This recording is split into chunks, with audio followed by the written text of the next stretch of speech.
Audio Jungle.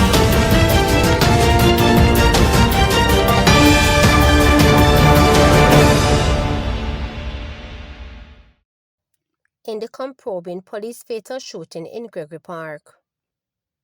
The Independent Commission of Investigations Indicom has launched a probe into the fatal shooting of an unidentified man in St. Catherine on Monday.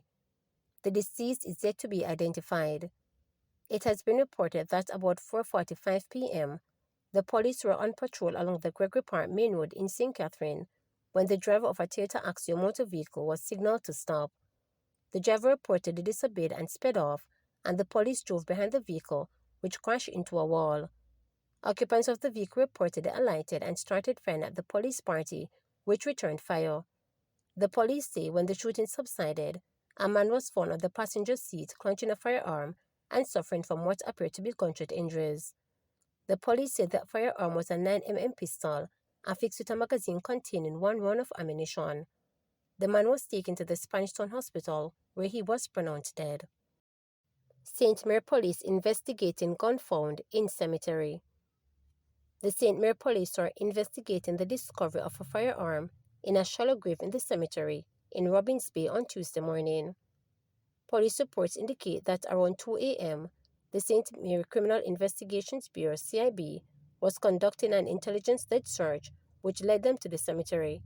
During the search, a black shotgun was discovered in a shallow grave. No one has been arrested in connection with the find. 4 people charged in relation to the theft of meat valued over $250,000. 4 individuals have been charged in connection with the theft of 18 bags of meat from a restaurant on Lake Spen Road, Portmore, St. Catherine, between October 20 and November 16.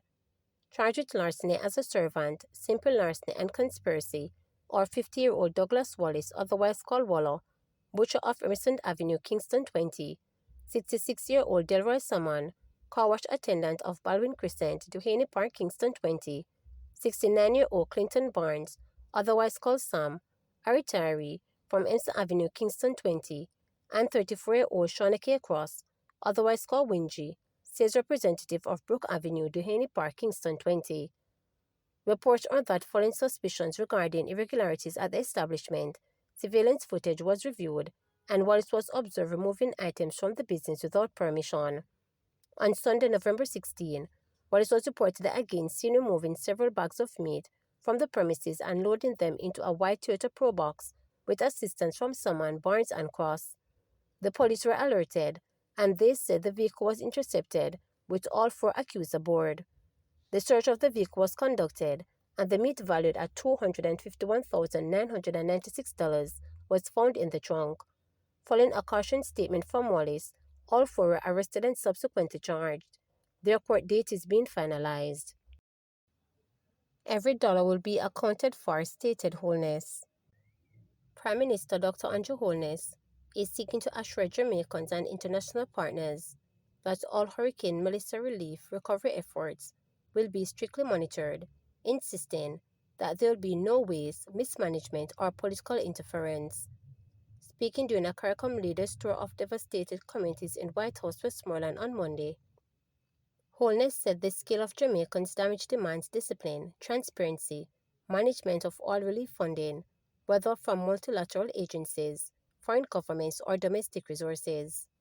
Yes, we will spend to relieve human suffering, Holness noted, but every dollar spent will be accounted for, not just from an accounting point of view, adding up dollars spent, but from an efficient point of view. Every dollar, every aid pack, every commitment made must quickly advance the recovery.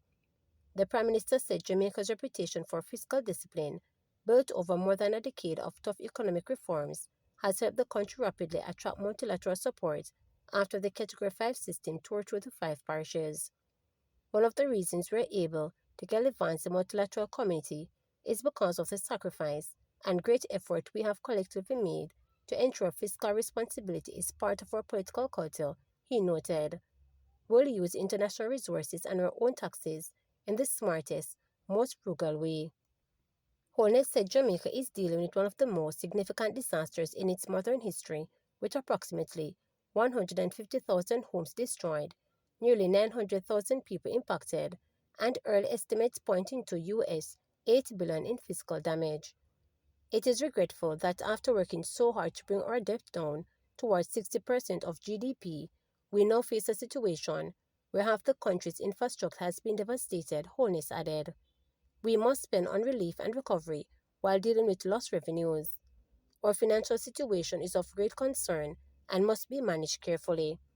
The Prime Minister acknowledged that moments like these often lead to heightened demands for rapid and unrestricted spending, but insisted that his administration would resist temptations from profligacy. We must maintain discipline even in disaster, he noted. Holness added that all recovery spending will be guided by three principles: efficiency, ensuring funds are used for highest impact needs; integrity, guaranteeing that aid reaches the most affected; and speed, to move families into safer conditions before Christmas. Trans-Jamaican Highway Limited purchases license to operate Williamsfield to Mandeville leg of highway. Trans-Jamaican Highway Limited has purchased the license to operate the Williamsfield to Mapen leg of the highway for US $20.3 million. This comes at the end of 2 years of negotiation with the National Road Operating and Construction Company Limited. Chief Executive Officer Ivan Anderson gave the update of the company's third-quarter investor briefing on Friday. Mr. Anderson noted that the new toll is expected to increase operations revenue by about US $10 million. He added that recruitment and training underway and is expected that the staff will be in place by next month.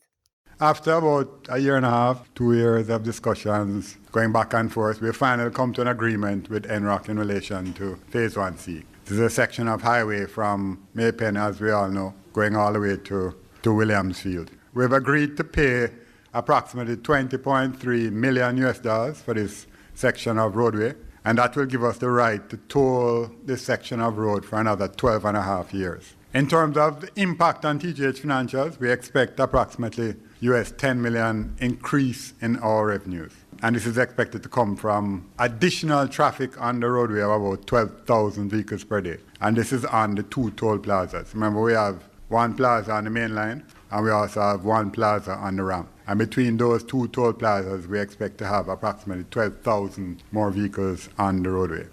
Where are we? Catherine is busy working on getting the people. We have a number of people already in place, but we expect to finish all the recruitment, finish all the training, have the people in place, obviously by the 1st of December. If you drive out there now, you'd also see some construction taking place. So we're actually doing some tweaking and improvements to the existing operations to be able to be a lot more efficient when we start up on day one.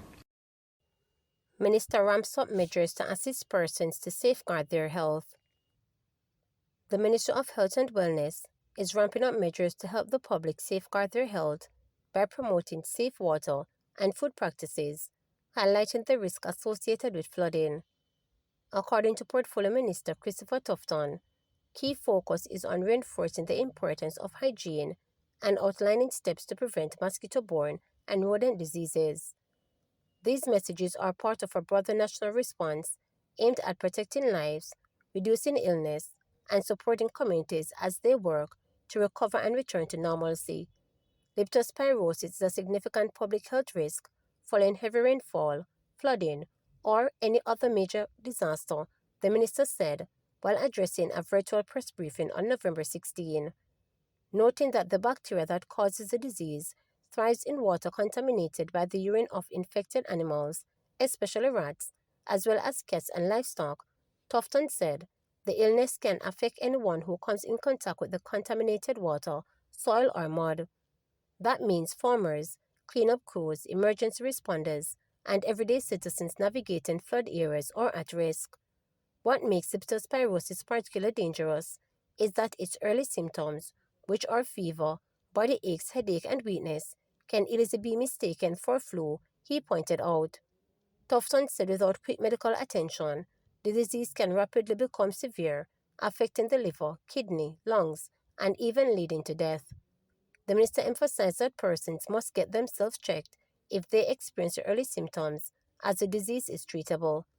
Tufton said wearing protective gears during cleanup, avoiding floodwaters, securing food and water supplies, keeping the environment clean, and controlling rodents are among the most effective steps that we can take. To subscribe, like, share, and click the notification bell for daily updates.